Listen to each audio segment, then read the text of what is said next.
Terima kasih saudara, Anda masih bersama kami di Kompas Siang. Mantan Ketua KPK Firly Bahuri lagi-lagi mangkir dari agenda pemeriksaan polisi. Setelah 2 kali mangkir, Polda Metro Jaya mempertimbangkan langkah lanjutan dalam kasus pemerasan ex-Menteri Pertanian Syahrul Yassin Limpo.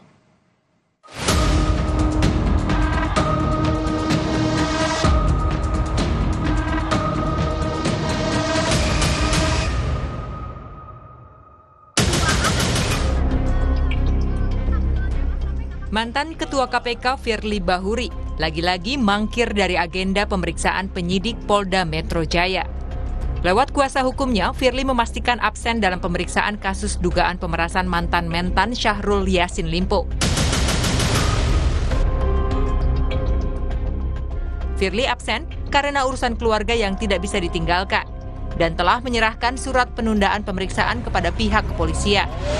Ya, pada saat yang bersamaan, pada setiap hari Kamis, di rumah beliau itu ada pengajian rutin bersama anak yatim, dan tidak fair juga yang dialami oleh beliau selama proses penyidikan ini berjalan. Sehingga pada hari ini kami sudah membuat surat kepada Kapolri, kepada Kompolnas, kepada Kapolda langsung untuk menghentikan perkara Pak Firly. Dengan cara apa? Pihak penyidik Polda Metro wajib untuk mengeluarkan SP3. Setelah 2 kali mangkir, Polda Metro Jaya mempertimbangkan langkah lanjutan dalam kasus pemerasan mantan Menteri Pertanian Syahrul Yassin Limpo, termasuk upaya penjemputan paksa. Tersangka SD tidak hadir memenuhi panggilan penyidik pada hari ini. Selanjutnya, saat ini penyidik terus melakukan konsolidasi untuk menentukan langkah-langkah lanjut terkait penyidikan kasus ini. Upaya jemput paksa mungkin Pak ke depannya? Nanti penyidik yang akan mempertimbangkan. Peneliti Pukat UGM, Zainur Rohman bertindak tegas terhadap Firly Bahuri yang telah 2 kali mangkir. Pukat UGM juga meminta polisi segera menahan Firly Bahuri. Langkah ini harus diambil untuk mengantisipasi tersangka melarikan diri atau menghilangkan barang bukti. Jika Firly ditahan, maka proses penyidikan akan lebih berjalan lancar karena tersangkanya berada di bawah penyidik, berada di bawah penanganan oleh penyidik, sehingga sewaktu-waktu penyidik membutuhkan pemeriksaan terhadap tersangka, tidak ada hambatan, misalnya karena beralasan sedang sakit atau beralasan sedang ada kegiatan lain dan seterusnya. Sehingga menurut saya agar perkara ini bisa segera selesai, lakukan penahanan. Total 160 orang saksi yang diperiksa dalam kasus dugaan pemerasan mantan mentan Syahrul Yassin Limpo.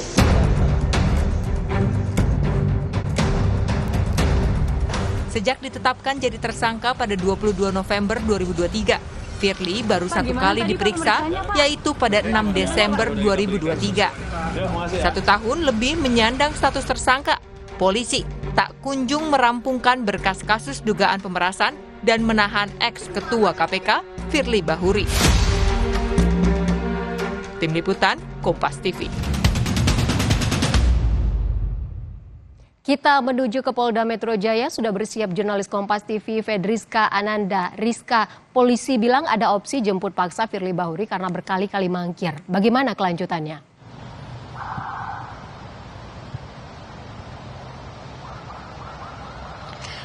Ya, benar sekali Ivo dan juga saudara, opsi jemput paksa ini pun menjadi opsi begitu ya oleh para penyidik karena sudah 2 kali Firly Bahuri ini mangkir dari pemeriksaan Polda Metro Jaya, di mana ini pada awalnya pada bulan Juli 2024 dan kemudian pada bulan November 2024. Bagaimana kalau misalkan kita melihat selama 1 tahun yang lalu begitu ya, Firly Bahuri pertama kali ditetapkan sebagai tersangka dugaan kasus pemerasan terhadap mantan Menteri Pertanian Syahrul Yassin Limpo, ini ditetapkan pada tanggal 23 November November 2023. Artinya sekarang ini sudah lebih dari setahun begitu Firly Bahuri ini ditetapkan sebagai tersangka oleh penyidik.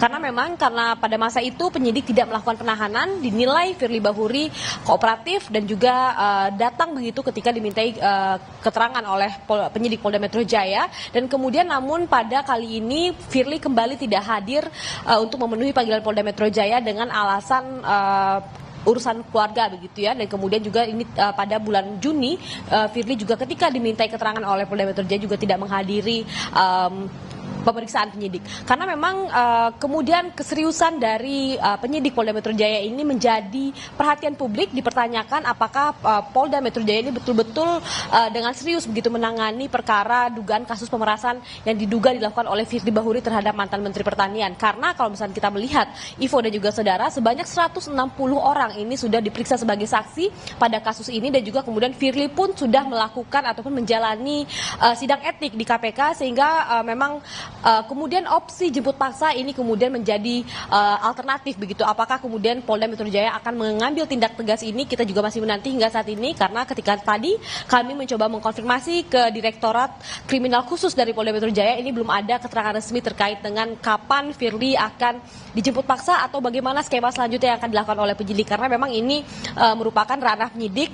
Penyidik memilih subjektif begitu untuk apakah melakukan penahanan atau tidak. Karena kalau misalkan pada tahun lalu seperti yang saya katakan tadi, bahwa penyidik menilai Firly Bahuri dinilai kooperatif dan juga memenuhi setiap panggilan yang dikirimkan ataupun dilakukan oleh Polda Metro Jaya. Jadi kita masih menanti terkait dengan penanganan yang akan dilakukan oleh Polda Metro Jaya hingga saat ini. Ivo. Jurnalis Kompas TV Fedriska Ananda melaporkan langsung dari Polda Metro Jaya. Saudara, di Cerita Nusantara, kami akan mengajak Anda ke Gorontalo melihat usaha ikan sagela menjadi ladang cuan warga. Ikan sagela kini diolah menjadi produk oleh-oleh bercita rasa gurih yang paling diincar warga jika berkunjung ke Gorontalo. Selengkapnya setelah jeda.